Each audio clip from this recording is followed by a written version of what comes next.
She held her boarding pass tightly, her eyes fixed on the seat number, 2A. But as she reached it, a suited man leaned back confidently, smirking. "Kid, you don't belong here."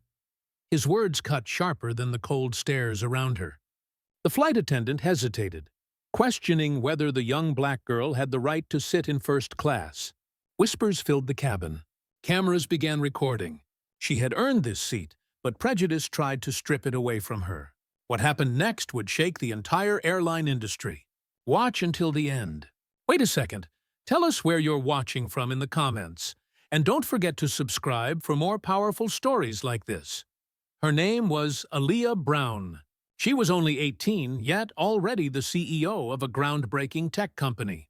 While others her age juggled school and part-time jobs, Aaliyah was traveling the world, meeting investors, and leading a business she had built from scratch. Her brilliance was undeniable, but in spaces where her face was unexpected, doubt always followed. This trip was supposed to be different. A first-class flight to New York for a major investor pitch. For Aaliyah, it was more than comfort. It was recognition of the hard work she had poured into her dream. Her mother had smiled with pride as she left for the airport.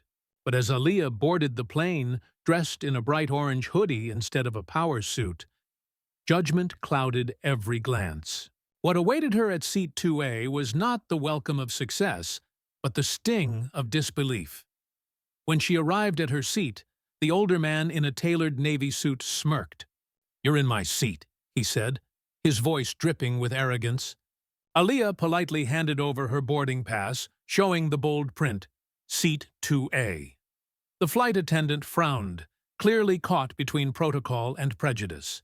Instead of confirming the obvious, she questioned Aaliyah. "Are you sure this is yours?"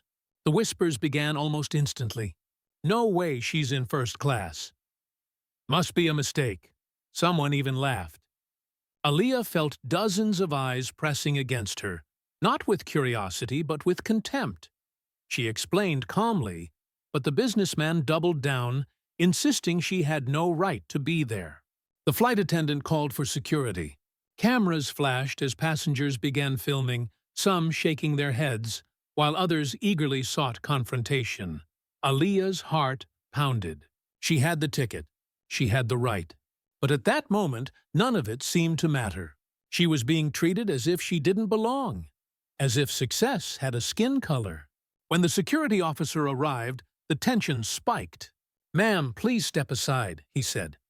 Tears burned her eyes, but she stood tall, refusing to be dismissed. Little did anyone know, the truth about who she really was about to explode, and the man who mocked her would be the one embarrassed before the world. Just as the officer reached for her arm, another voice broke through the noise. It was a federal agent, flashing his badge. "Stand down. That young woman is Aaliyah Brown, CEO of a government-contracted cybersecurity firm."